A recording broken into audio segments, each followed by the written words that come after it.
औज़ुबिल्लाहिस्समीउल-अलीम मिनश्शैतानिर्रजीम बिस्मिल्लाहिर्रहमानिर्रहीम अल्लाहुम्मा सल्लि अला मुहम्मद व अला आलि मुहम्मद व बारिक वसल्लम इन्नका हमीदुम मजीद। Welcome to another vlog. हम आज के वीलॉग में बात करेंगे can Imran Khan make a comeback, और ये हमारा इस सिलसिले का दूसरा पार्ट है। पहले पार्ट के अंदर हम डिस्कस कर चुके कि इमरान के आउस्टर में अमेरिका का क्या रोल था। आज हम बेसिकली डिस्कस करने जा रहे हैं कि इमरान के आउस्टर में पाकिस्तानी इस्टेब्लिशमेंट का रोल क्या था, और फिर इसके बाद जो अगले प्रोग्राम्स हैं हमारे उसके अंदर हम बाकी पार्ट्स को डिस्कस करेंगे।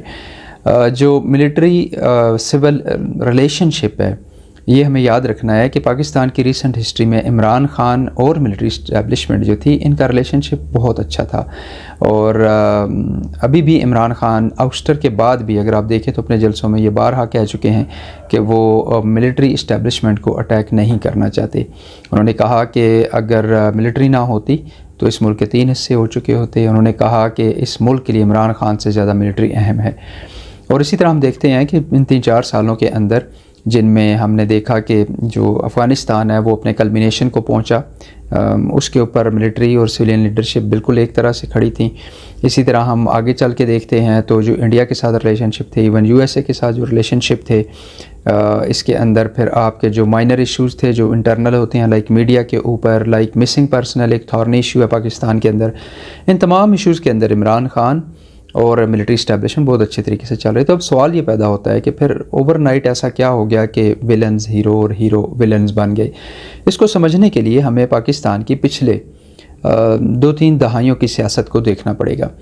पिछले 2-3 दहाइयों में पाकिस्तान की जो सिविल हमारी जो गवर्नमेंट है वो डोमिनेट कर रहे थे गोलमंडी स्कूल ऑफ थाट और बम्बिनो सनमा स्कूल ऑफ थाट।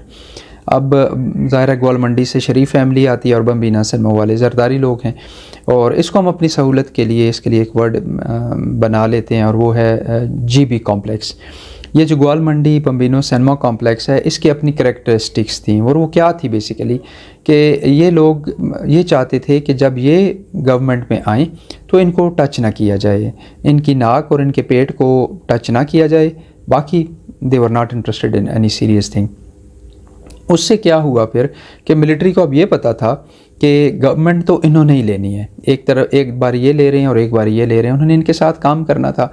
और इसी दौरान फिर जब ये लॉन्ग टर्म रिलेशनशिप इनका आपस में डेवलप हुआ तो मिलिट्री इस्टेब्लिशमेंट कुड अंडरस्टैंड कि ये किसी और चीज़ में इंटरेस्टेड नहीं है। सो डिफेंस, आपका इंटरनेशनल अफेयर्स, आपके सेंसिटिव इश्यूज़, स्ट्रेटेजिक इश्यूज़, वो सारे के सारे मिलिट्री ने तकरीबन मिलिट्री की डोमेन बन चुके थे।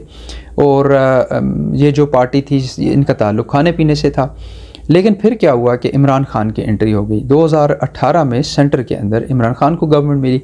इमरान खान में और जीबी कॉम्प्लेक्स के अंदर जो बहुत बड़ा फ़र्क था वो ये था कि जीबी कॉम्प्लेक्स अपने लिए हुकूमत करना चाहता था। Imran Khan meant to do something for Pakistan, तो एक पाकिस्तान सेंट्रिक अप्रोच के साथ इमरान खान आया था।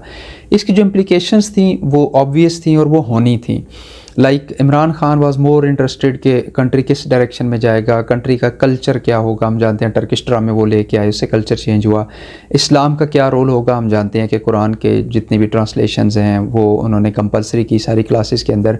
और इसी तरह बेशुमार छोटे छोटे स्टेप्स थे जो लिए गए, बहुत बड़े बड़े इनिशिएटिव लिए गए। लाइक जो आपका था कंस्ट्रक्शन के ऊपर बहुत बड़ा इनिशिएटिव लिया गया। वो फिर पेंडेमिक आ गया, 100 साल में एक दफ़ा ये बीमारी इस तरह की आती है, तो वो उसकी वजह से काफ़ी कुछ प्रॉब्लम्स हुए। लेकिन इमरान खान और जीबी कॉम्प्लेक्स के अंदर एक बहुत वाज़ेह डिफरेंस था कि Imran Khan was into everything.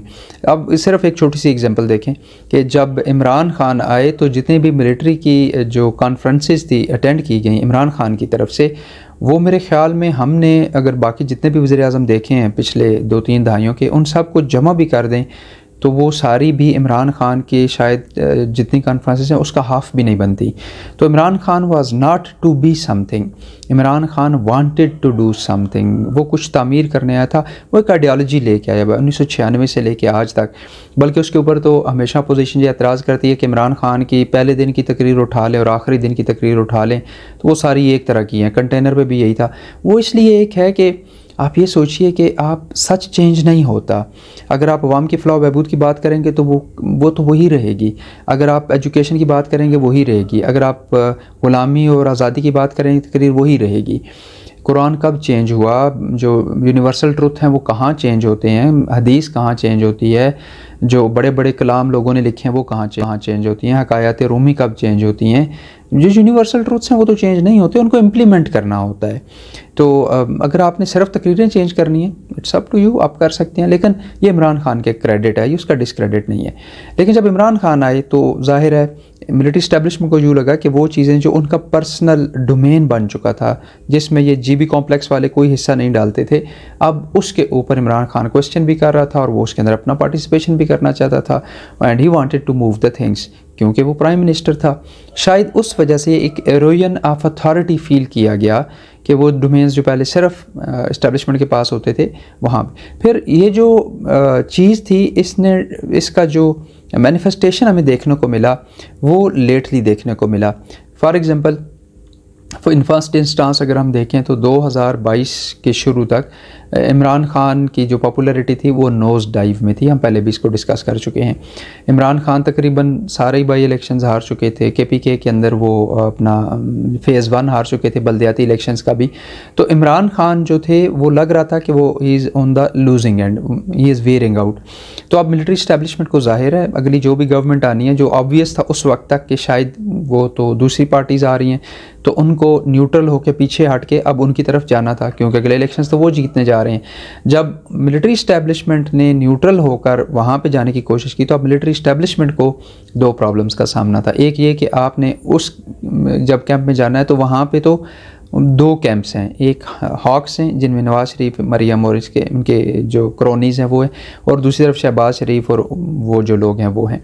तो इन्होंने they went for Shahbaz Sharif and the other party. और फिर ये समझा गया था कि क्योंकि हमेशा ऐसे ही होता रहा, अगर आप हिस्ट्री उठा के देख लें हमारी, तो एक हटती थी, दूसरे आते थे, दूसरे हटते थे, ये तो एक स्मूथ चेंज थी। लेकिन इस दफ़ा ये स्मूथ चेंज नहीं हुई, और this is where the blunder was committed कि हमने ये समझा कि टेक्स्ट बुक के मुताबिक ऐसे ही होना चाहिए था, लेकिन इस दफ़ा वो तो टेक्स्ट बुक के मुताबिक हुआ नहीं, और वो चीज़ें सारी की सारी चेंज हो गई। और वो फिर अब जिस मुकाम पे हम सारे खड़े हैं, जिस तरह की आउटपोरिंग ऑफ सपोर्ट हुई है अक्रॉस द सोसाइटी अगर आप देखें, और विद इन इवन इंस्टीट्यूशंस, वहाँ से किस तरह की आवाज़ें उठ रही हैं, और पूरी सोसाइटी आपको ऐसा लग रहा है कि वो इस तब्दीली को हज़म करने को तैयार नहीं है।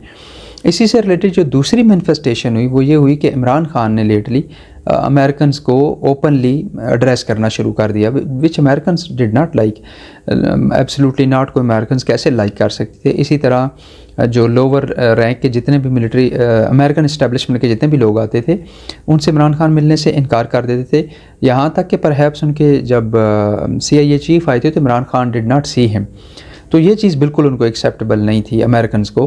और ये चीज़ जो थी ये हमारी जो इस्टेब्लिशमेंट है और जो हमारी पॉलिटिकल गवर्नमेंट है उसके अंदर भी प्रॉब्लम्स क्रिएट हो रहे थे। जो हमारी इस्टेब्लिशमेंट है वो ये समझती है कि क्योंकि हमारा जो इकनॉमिक टैप है सारे का सारा वो तो फ़्लो करता है अमेरिका से और यूरोपियन यूनियन से, तो अगर वहाँ से टैप टर्न ऑफ हो जाता है तो हमारे पास 2-3 महीने में हम तो बिल्कुल बैंकरप्ट हो जाएंगे, कंगाल हो जाएंगे, हम श्रीलंका बन जाएंगे। तो इसलिए वो थोड़े से वरीड थे इस बात के ऊपर कि this can not be done.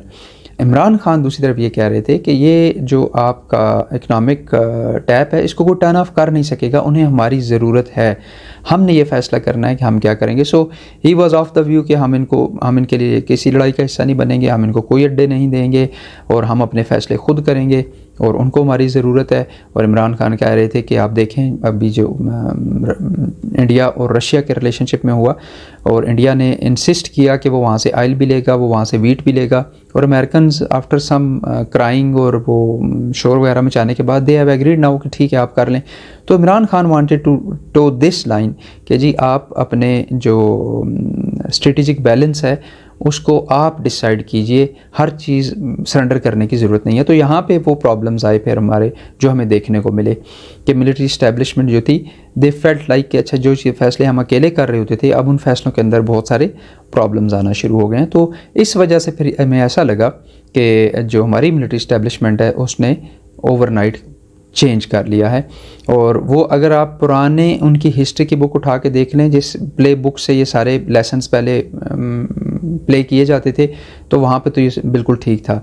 लेकिन 1990, 1995, 96 के पाकिस्तान में और 2022 के पाकिस्तान में और उस वक्त की लीडरशिप में जो दोनों तरफ थी, अपोजिशन और गवर्नमेंट, और 2022 में Imran Khan versus rest of these political goons, ये जितनी भी थी ये बिल्कुल डिफरेंट चीज़ें थी, ये इक्वेशन ही डिफरेंट थी।